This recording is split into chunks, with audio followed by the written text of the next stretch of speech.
Juan, pues buenos días, muchísimas gracias por estar aquí. Sin duda, siempre es un gusto platicar contigo y en esta ocasión vamos a platicar sobre las capacidades tecnológicas del sector agroalimentario en México. Esto porque pues recientemente tú te has enfocado mucho a estudiar justamente cuestiones relacionadas con tecnología aplicada al agro y entiendo que por ahí estás trabajando una investigación sobre este tema.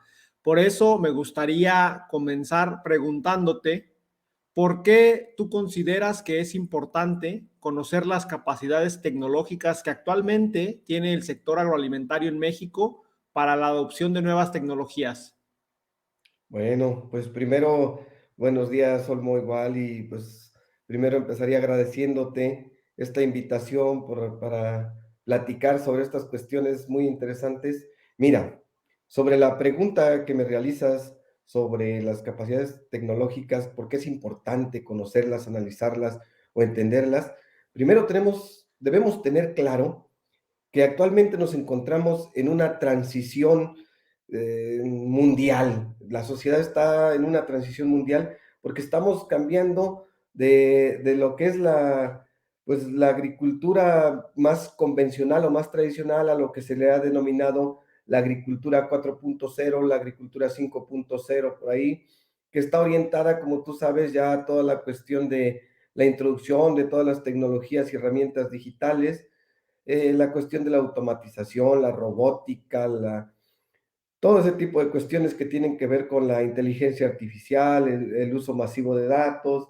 para la toma de decisiones. Bueno, pues ese tipo de tecnologías a nivel mundial está generando una expectativa impresionante, porque se habla de que mucha capacidad para producir alimentos, que los necesitamos, obviamente. Se habla de que pues tiene una gran capacidad para hacerlo de forma sustentable, para hacerlo de una forma muchísimo más eficiente. Entonces, pues es una maravilla, podríamos pensar todos, ¿no? Y de hecho, este tipo de cuestiones se debaten mucho actualmente, lleva unos años debatiéndose mucho en las políticas agroalimentarias. A lo mejor de México no tanto, está empezando a hacer, pero en otros países ya tiene algunos años que se está debatiendo. Pero ahí la gran pregunta es, bueno, ¿y qué capacidades tenemos para adaptarla o adoptarla como productores? Así Mira, es. este tema, este concepto de capacidades tecnológicas es una cuestión que se desarrolló por ahí por los 80s, y que se estuvo trabajando en distintos sectores, principalmente. En México lo trabajó la UNAM, lo trabajó la UAM, lo trabajó algo el Politécnico, pero como que hubo un periodo de tiempo en el que se abandonó, 30 años se abandonaron un poco esos trabajos. En el sector agroalimentario prácticamente son inexistentes, son muy pocos lo que se ha hecho, pero ¿por qué es importante? Mira, ¿cómo se está conceptualizando las capacidades tecnológicas? Se están conceptualizando como la capacidad que tiene un país, un sector, una región o una empresa para hacer un uso efectivo del desarrollo científico y tecnológico y generar innovación.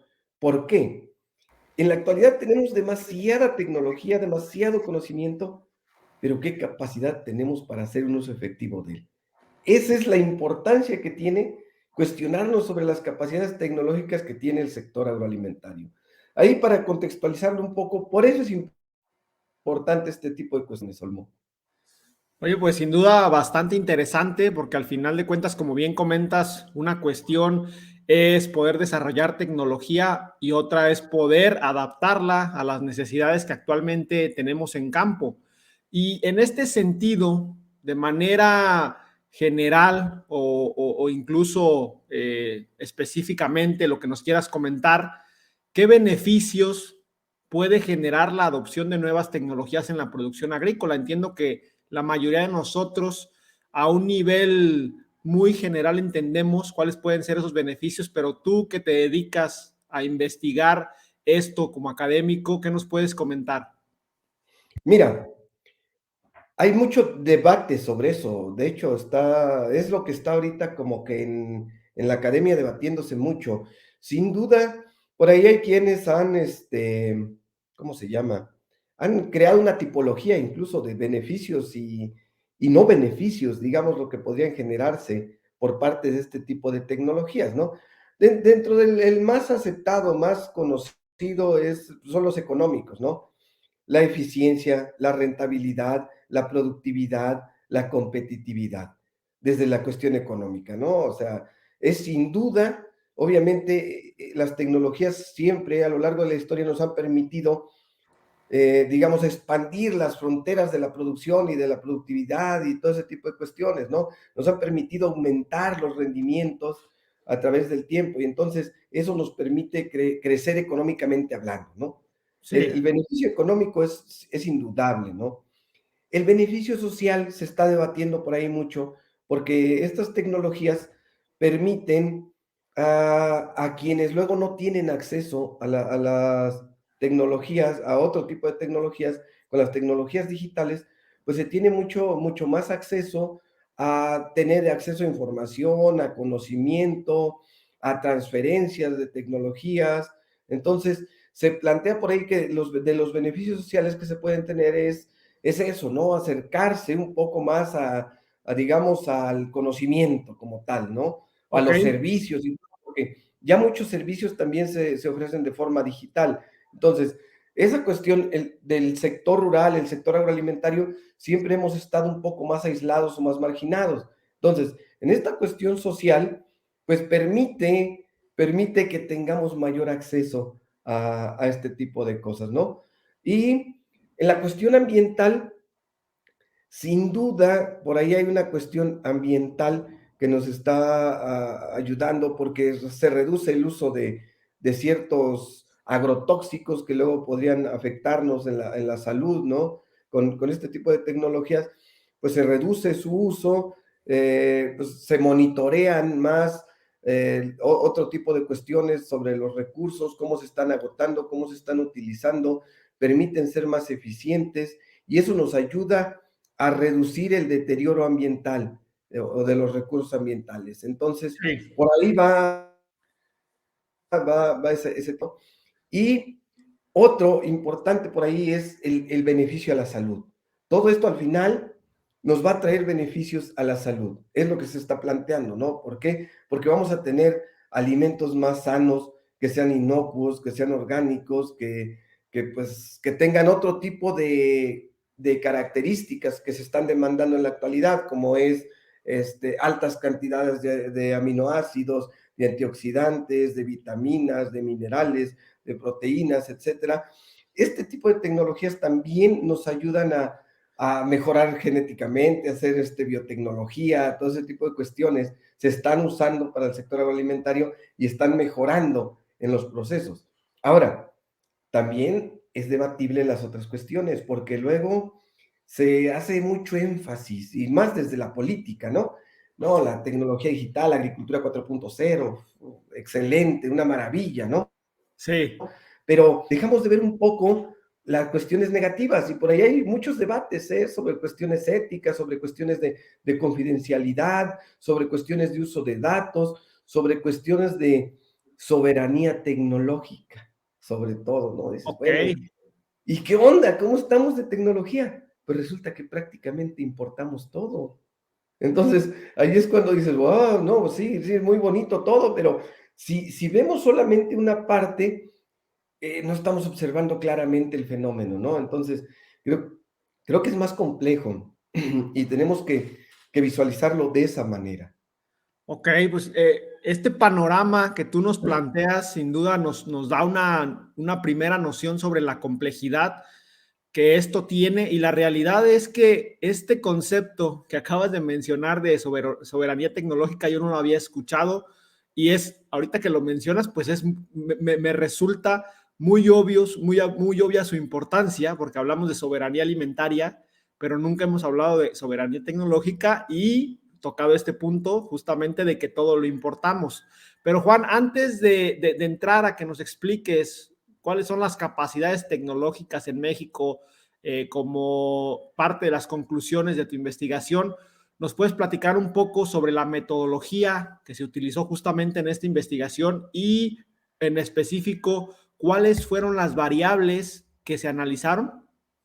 Claro que sí, claro que sí, claro que sí. Mira, en realidad no hay una metodología exacta, o que se pueda seguir una metodología para analizar las capacidades tecnológicas.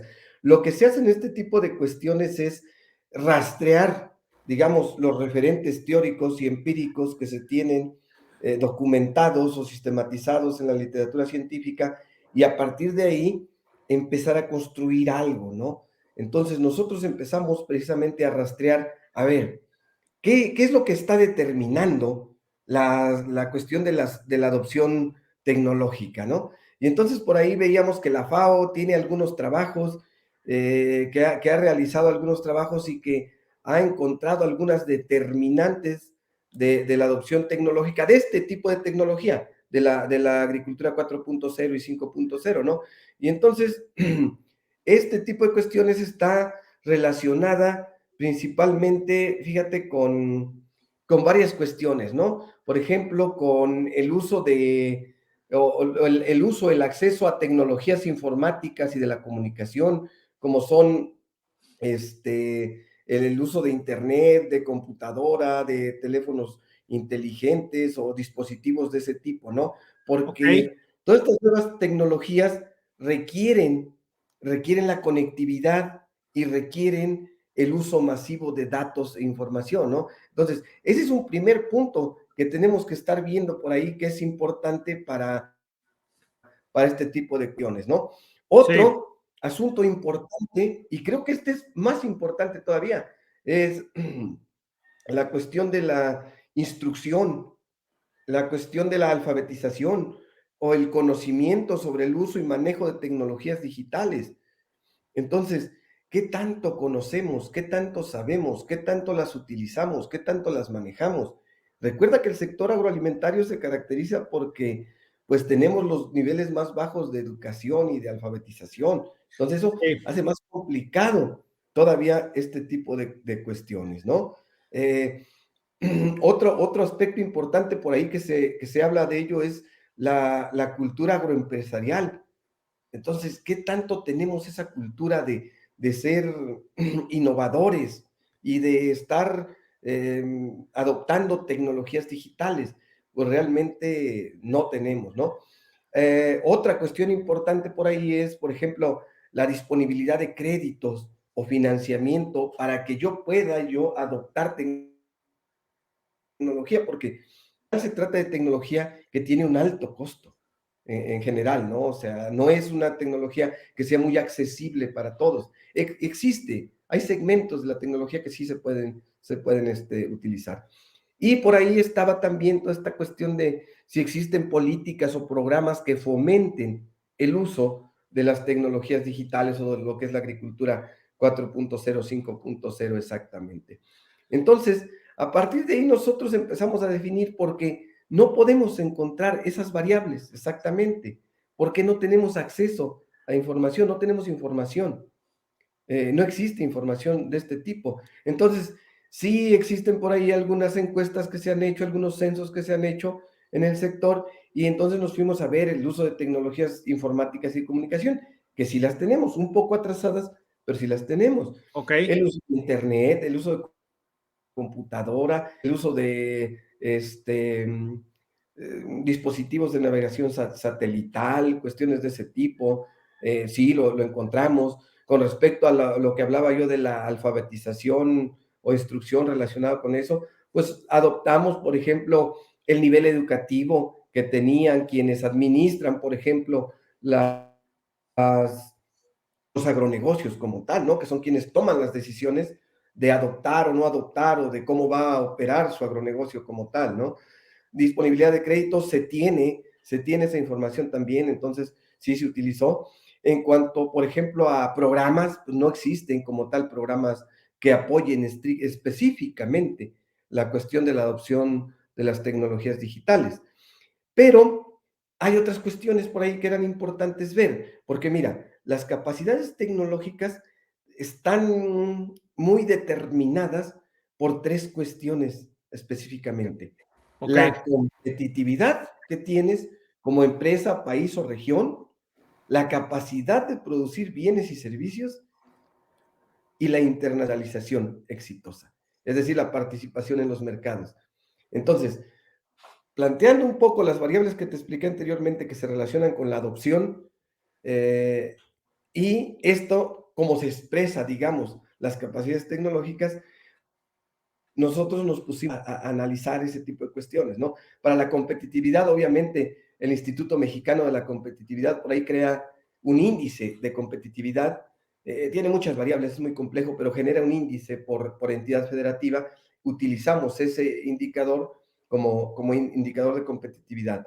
La capacidad de producción de bienes y servicios, pues utilizamos el Producto Interno Bruto agroalimentario por entidad, también está ahí en el INEGI. Y la internacionalización exitosa, pues utilizamos lo que es las exportaciones que están teniendo al extranjero por entidad también. A partir de ahí, pues a través de estadística empezamos a buscar relaciones, correlaciones e identificar por ahí algunas cosas que pudieran ser o que podrían ser estadística y que nos pudieran estar, pues digamos que dando idea de cómo se está comportando esto y qué relación existen entre ellas, pues más o menos por ahí va.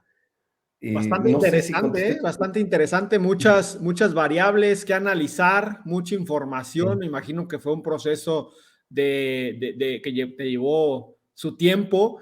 Y en este sentido, aquí la pregunta sería, ¿ya existen antes de esta investigación que tú estás realizando otras investigaciones que nos indiquen sobre las capacidades tecnológicas del sector agroalimentario en México?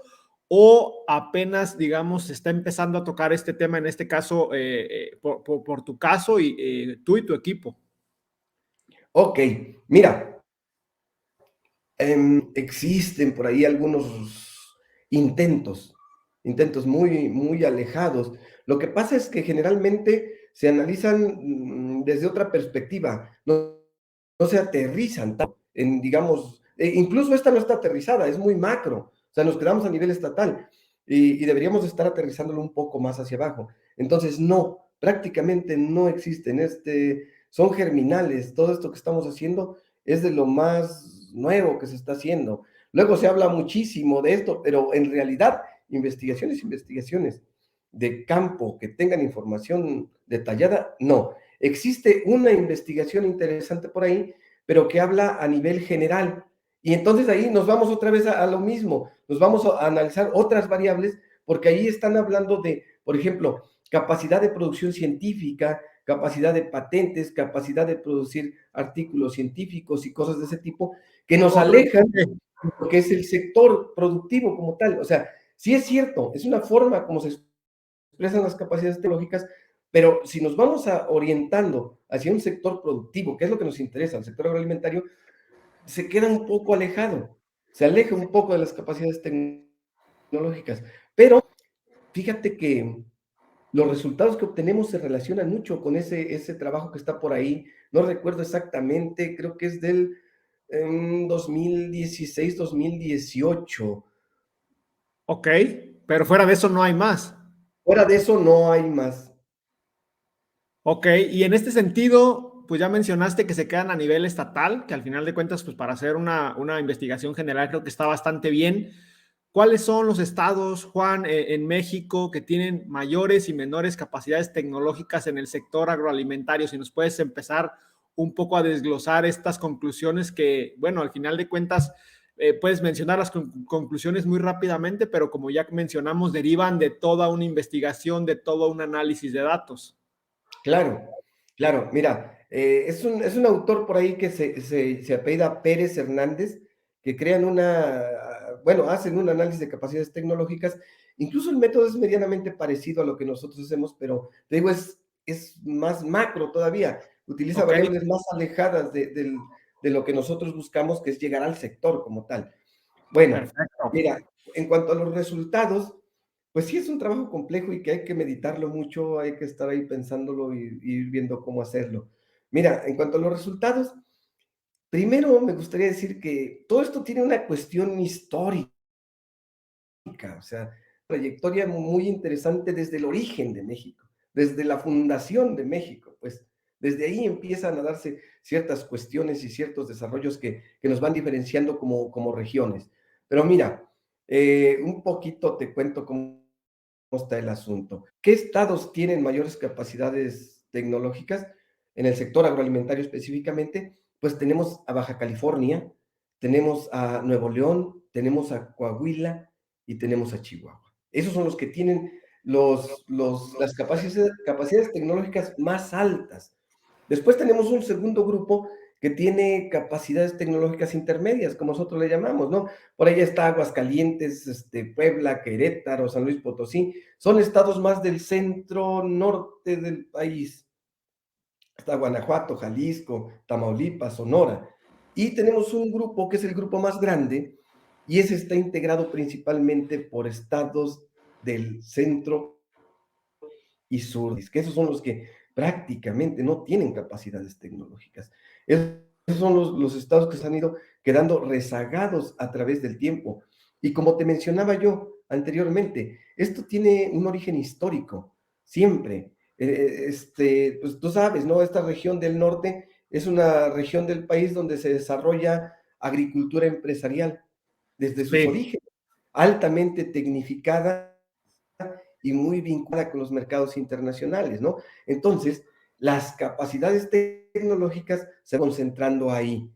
En estados del sur, pues no son grandes productores o no son exportadores o no son ni siquiera empresarios, incluso mucha de la agricultura es de autoconsumo o del sector agroalimentario es para autoconsumo, muy poco se va al mercado, entonces no se desarrollan estas capacidades tecnológicas, al menos con la visión que traen ahí de la competitividad, de la exportación, de la producción de bienes y servicios, ¿no? Entonces, ese es el detalle, que este tipo de regiones que empiezan a crecer, que empiezan a tener un mayor desarrollo desde el principio, lo han mantenido. En otra ocasión platicábamos, recuerdas, sobre la ciencia y la tecnología, que no es inocua y no es neutra, ¿no? Se va concentrando. En estas Sí. regiones, en estas regiones tenemos una gran cantidad de agrónomos, tenemos una gran cantidad de personas que se dedican a eso, una gran cantidad de empresas, de proveedores de servicios de todo tipo, entonces se va concentrando, se van concentrando, se va generando un cuerpo, forma ahí, que va siendo mucho más competitivo el sector en esas regiones.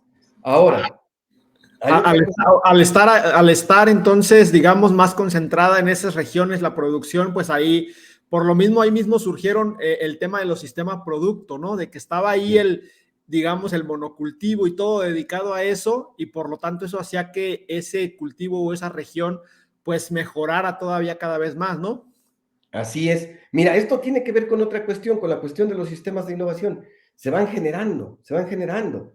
Y mira, hay una cuestión bien interesante aquí. Si nosotros hacemos zoom a esas regiones, bueno, aquí engaña un poco los resultados porque tú lo sabes perfectamente, tenemos regiones hiperespecializadas en México. Por ahí tenemos otros trabajos donde hay regiones hiperespecializadas en berries, en fresa, en frambuesa, en arándano, en jitomate, en aguacate, en ciertas cuestiones, ¿no? Se van Sí. hiper concentrando las capacidades tecnológicas, ¿no?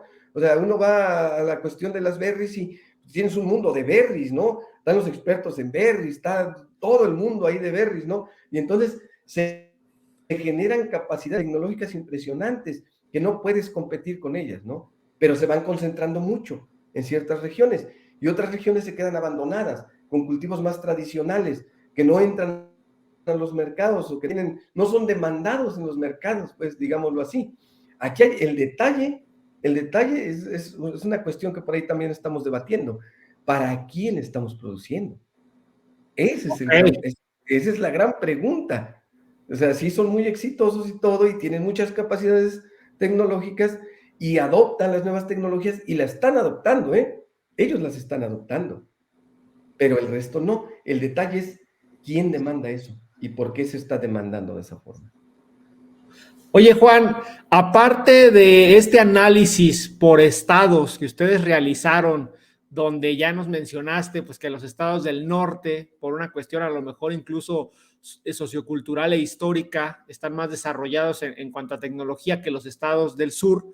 ¿qué otras conclusiones importantes se derivan de la investigación que estás realizando y pues qué importancia tiene conocerlas justamente para desarrollar políticas públicas acorde a la situación que actualmente tenemos en el país y que permita mejorar, pues no solo en el norte, sino también en el centro y en el sur?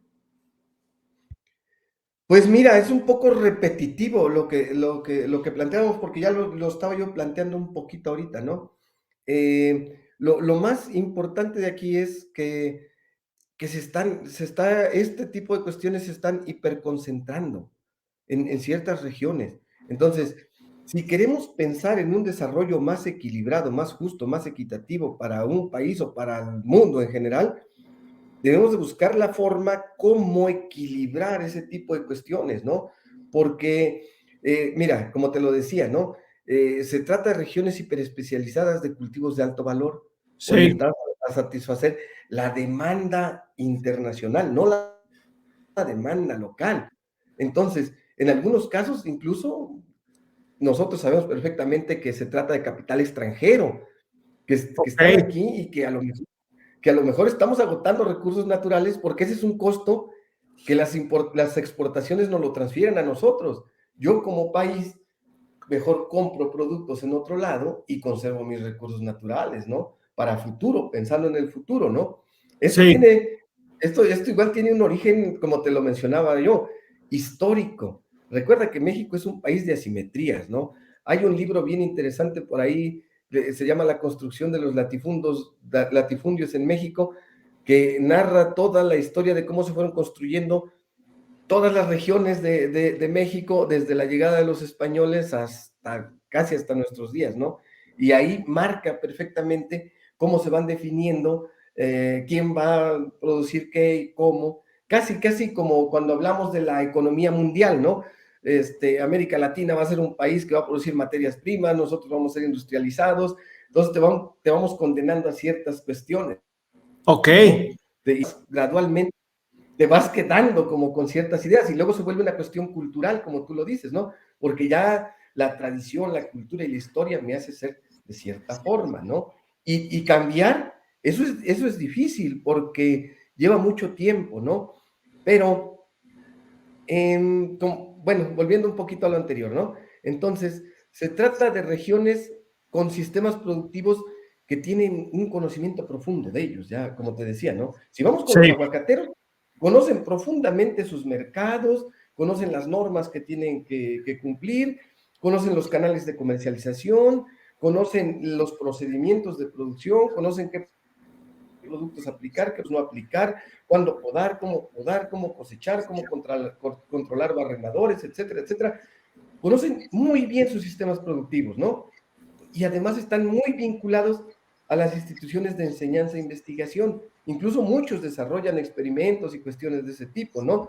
Y además han tenido la capacidad de gestionar el desarrollo de infraestructura. Claro, han creado, han construido empaques, han creado, construido cordones fitosanitarios, han construido un Han montón de invertido. cosas. Claro, claro. Y de hecho, el Estado invierta también. Claro, porque le conviene también al Estado invertir, ¿no? Entonces, pues cuestiones de ese tipo, ¿no? El hecho es que, mira, si continuamos con esta dinámica, las asimetrías regionales van a empeorar. ¿A qué voy? Los pobres vamos a ser más pobres y los ricos van a seguir más ricos, pues.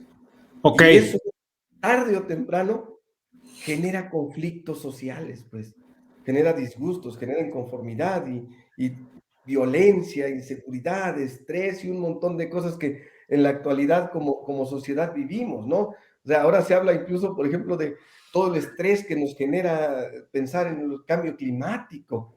Entonces, pareciera que no nos afecta, pero sí nos afecta.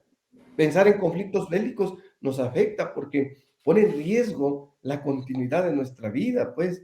Entonces, es un montón de cosas por ahí. Ahora, diseñar políticas agroalimentarias, yo creo que nos falta, nos falta evidencia científica, nos falta evidencia real, nos falta evidencia, nos falta trabajo, nos falta evaluar cosas.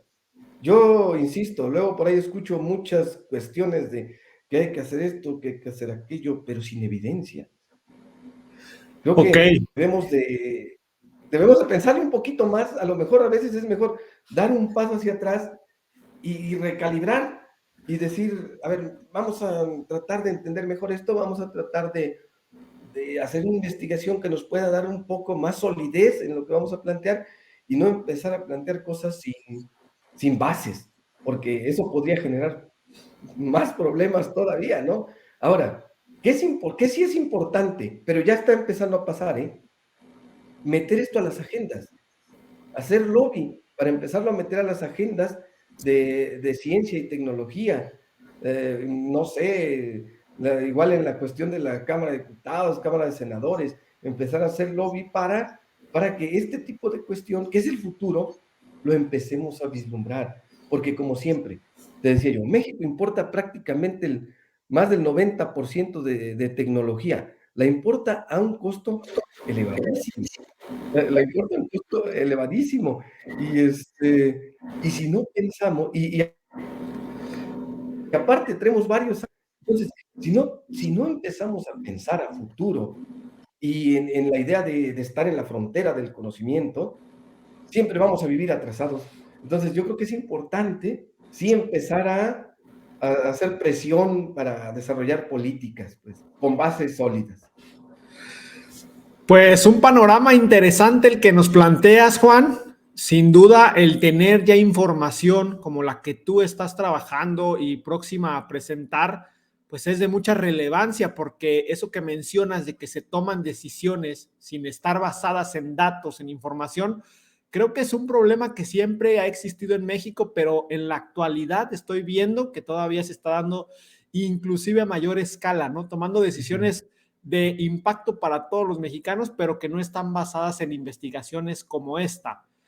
¿Qué otras cuestiones, Juan, ya para ir terminando nuestra conversación, se necesitan implementar en el país para aumentar la adopción de nuevas tecnologías en el agro y además de aumentar la adopción, para equilibrar también el campo de juego? Y aquí me gustaría preguntarte, oye, pues hay un dicho o se cree de alguna manera que la tecnología iba a venir a equilibrar el terreno de juego en diversos sectores, en este caso en la agricultura, pero según lo que tú nos comentas, parece ser que en lugar de equilibrarlo, está abriendo más la brecha. ¿Por qué? Así es. Mira, hay evidencias, no en México, todavía en México no, pero ya hay evidencias que genera más asimetrías. Los pequeños productores no acceden a las tecnologías, este tipo de tecnologías, entonces las asimetrías son mayores, son mayores. Quien tiene acceso crece mucho más, más rentable, más eficiente, más eficaz, más competitivo, y quien no, pues está desapareciendo. Ese es el gran detalle, pues. Entonces, en México todavía no hemos documentado eso, pero ya en otros países relacionado con la agricultura 4.0 y 5.0 ya se documentó. Lo que pasa es que nosotros vamos atrasadones en el desarrollo de conocimiento, vamos un poco atrasados. Igual eso tiene que ver con que falta mucho financiamiento para desarrollar investigación. Y más en estas últimas fechas que, pues que con la cuestión esta pues de la pandemia y todo eso, igual se bajó mucho a este tipo de cuestiones porque se orienta obviamente a cuestiones de salud que son más importantes. Sí, ¿Cómo podemos mejorarla? Mira, hay dos cuestiones. Primero, la base para todo esto es el uso de datos e información. Entonces, para empezar a tener acceso a todo esto o pensar en transitar hacia una agricultura de este tipo, tenemos que pensar primero en la conectividad. ¿Cómo nos vamos a conectar? Y ahí necesitamos internet, necesitamos la tecnología 5G, necesitamos ese tipo de cuestiones, que tendría que ser un bien público que debería estar dando el Estado prácticamente para que toda la población nos beneficiemos de eso. No solamente el sector agroalimentario, sino todos los sectores. Eso es como un bien público, se tendría que estar dando esa conectividad y sobre ok. todo a las regiones más marginadas, porque en la ciudad tenemos acceso, pero salte a las periferias y ya las periferias ya no tienen luz, ya no tienen agua, ya no tienen Sí. internet. Entonces, ese es un gran problema primero. Primero necesitamos esa conectividad. Ahora, hay otra cuestión bien interesante que ha ido pasando a través del tiempo. Mira, el impacto del desarrollo científico y tecnológico en todos los sectores es muy bajo, en la actualidad es muy bajo. Lo anterior, por una parte, por su desconocimiento. Pareciera que cada vez somos más ignorantes. Vivimos en la sociedad del conocimiento, pero pareciera que cada vez somos más ignorantes. Entonces, y la otra es por una idea de poca importancia y relevancia que ha ganado popularidad en los últimos años también. Entonces, ¿quién hace ciencia? ¿Para qué hace ciencia? ¿Para qué hace investigación? A mí no me sirve, porque no comprendemos cómo se opera la ciencia. No sabemos cómo funciona el teléfono, no sabemos cómo funciona nada. Tenemos el mundo en nuestras manos, pero no sabemos qué hacer con él. Entonces, hay un desconocimiento, somos una sociedad creo que muy ignorante y que no valoramos todo lo que luego se está haciendo, ¿no? Entonces, ahí hay algo que nos ha fallado en México. Fíjate que hay otros países que incluso existe periodismo científico, existe comunicación pública de la ciencia, como licenciaturas, como especialidades, ¿no? Que se da Sí. porque la ciencia tiene una importancia mayúscula, pues, dentro de la economía, ¿no? Entonces, la comunicación, la ciencia y la tecnología en nuestro país pareciera que no es percibida como una herramienta que genere apropiación social del conocimiento.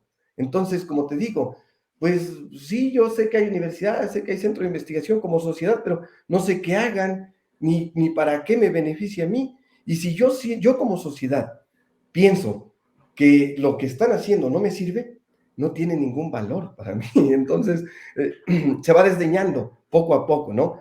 En ese sentido, se requiere, yo creo que fomentar la comprensión pública de la ciencia y también fomentar la mayor participación de todos los actores en estos procesos de investigación. Otra cosa que luego nos pasa mucho por ahí como investigadores, ¿no? Que luego vamos, investigamos, obtenemos información y no volvemos a ver nunca a los beneficiarios o que nos dieron la información, ¿no? Entonces, no, tenemos que regresar, tenemos que ser parte de ellos y ellos parte de nosotros, ¿no? Entonces, ese es el punto. Miren, con lo que obtuvimos de su información, estos son los resultados. Podemos hacer esto, ¿no? Que vean la utilidad que esto tiene para empezar a valorarlo, ¿no? Ahora, igual como académicos, yo creo que es tiempo de empezar a cambiar las dinámicas. Yo creo que tenemos que salir más de las aulas, de los laboratorios, de los centros de investigación y generar ciencia y tecnología in situ. Estar trabajando allá con nuestros productores, con el sector productivo, con nuestros alumnos, porque ese es una especie de laboratorio de prueba que a nuestros alumnos los va formando y preparando in situ, en campo, ahí, ¿no? Y a nosotros como académicos, a lo mejor nos va a permitir redireccionarnos hacia otro sentido, o sea, a otras nuevas realidades, ¿no? A otras nuevas problemáticas que están surgiendo. El detalle es que luego los sistemas educativos son un poco rígidos y no te permiten ese acercamiento, pues, o sea, uno pues, quisiera estar allá, pero resulta que tienes que estar aquí en la oficina. Más o menos por ahí va, Olmo.